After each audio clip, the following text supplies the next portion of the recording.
Assalamualaikum warahmatullahi wabarakatuh. Perkenalkan, nama saya Hirda Novitasari dari jurusan Manajemen. Pada kesempatan kali ini, saya akan membahas rekrutmen SDM berbasis data dalam perspektif intelijen bisnis. Bisnis intelijen adalah sistem dan proses untuk mengumpulkan, mengolah, serta menyajikan data agar mendukung pengambilan keputusan manajerial yang lebih akurat dan tepat waktu. Keterkaitan dengan rekrutmen adalah rekrutmen akan menghasilkan data besar berupa data pelamar, CV, tes, interview, dan kinerja awal karyawan. Lalu bisnis intelijen mengubah data tersebut menjadi informasi untuk memilih kandidat yang paling sesuai secara objektif. Keputusan rekrutmen bergeser dari intuisi ke evidence-based decision making. Tahapan rekrutmen berbasis data mengalami beberapa tahap, yaitu yang pertama sourcing. Penjaringan kandidat terdiri dari job portal, media sosial, dan database internal.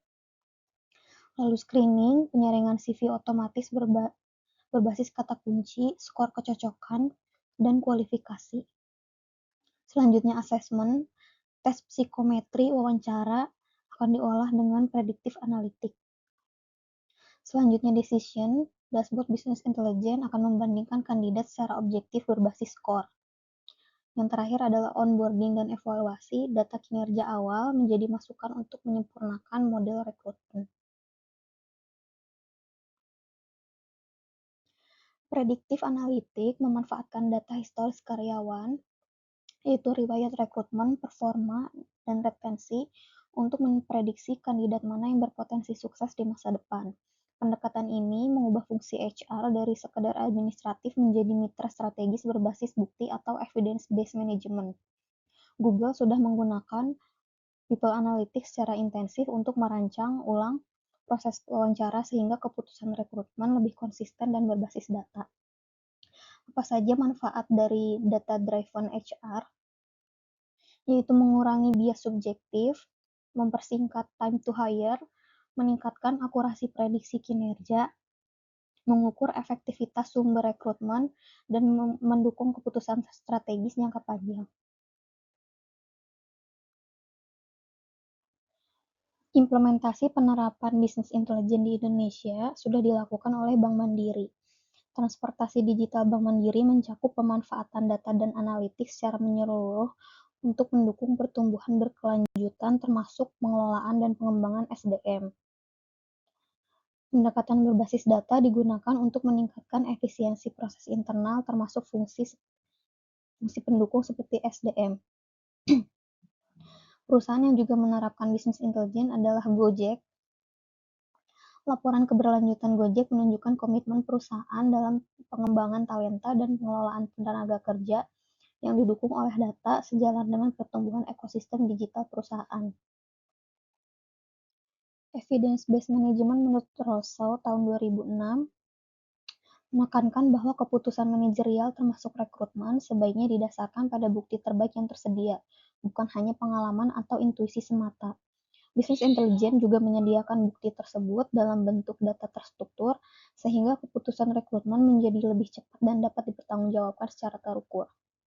Tantangan implementasi dari evidence-based management adalah kualitas dan integrasi data SDM yang masih terfragmentasi secara sistem, risiko bias algoritma jika data historis tidak representatif, kesiapan SDM dan budaya organisasi dalam mengadopsi keputusan berbasis data, isu privasi dan etika penggunaan data pribadi pelamar. Kesimpulannya, bisnis intelijen mengubah data rekrutmen menjadi wawasan, keputusan lebih objektif dan terukur, serta dapat diterapkan oleh perusahaan besar. Sumber-sumber yang saya peroleh adalah sebagai berikut. Bank Mandiri adalah laporan tahunan resmi PT Bank Mandiri yang membahas transformasi digital perusahaan termasuk pemanfaatan data dan teknologi untuk mendukung pertumbuhan berkelanjutan. Sumber ini relevan sebagai contoh nyata penerapan pendekatan berbasis data di perusahaan besar di Indonesia. Fitch dan Mattox adalah buku yang membahas secara khusus penerapan analitik prediktif dalam fungsi HR. Buku ini menjelaskan bagaimana data historis karyawan dapat digunakan untuk memprediksi kinerja, retensi, dan keberhasilan kandidat di masa depan, menjadikannya rujukan utama untuk konsep prediktif analitik dalam rekrutmen.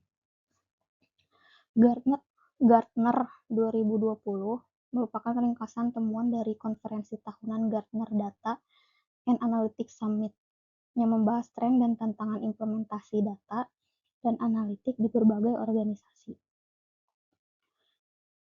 Gojek 2022 adalah laporan berkelanjutan atau Sustainability Report dari PT Goto Gojek Tokopedia yang mencakup informasi tentang pengelolaan tenaga kerja dan pengembangan talenta.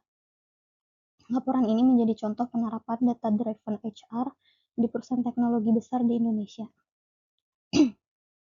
Maret 2018 adalah buku yang membahas bagaimana organisasi dapat menggunakan analitik dan metrik untuk mengelola dan meningkatkan kinerja SDM secara keseluruhan.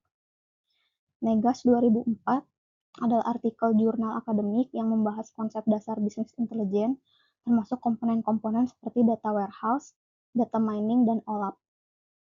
Artikel ini menjadi rujukan fundamental untuk menjelaskan definisi dan kerangka bisnis intelijen secara umum. Rose 2006 adalah artikel di Academy of Management Review yang memperkenalkan dan membahas konsep evidence-based management, yaitu pendekatan pengambilan keputusan manajerial yang didasarkan bukti ilmiah dan data. Sullivan 2013 adalah artikel dari IRI Media yang membahas bagaimana Google menerapkan people analytics untuk merancang ulang proses rekrutmen dan wawancara. Turban, Syada, dan Delan 2011 adalah buku teks akademik tentang decision support dan business intelligence system yang membahas secara komprehensif arsitektur, proses, dan aplikasi sistem bisnis intelijen dalam mendukung pengambilan keputusan bisnis. Buku ini menjadi rujukan utama untuk menjelaskan tahapan dalam kerangka sistem bisnis intelijen secara teknis, termasuk yang diaplikasikan pada proses rekrutmen. Terima kasih.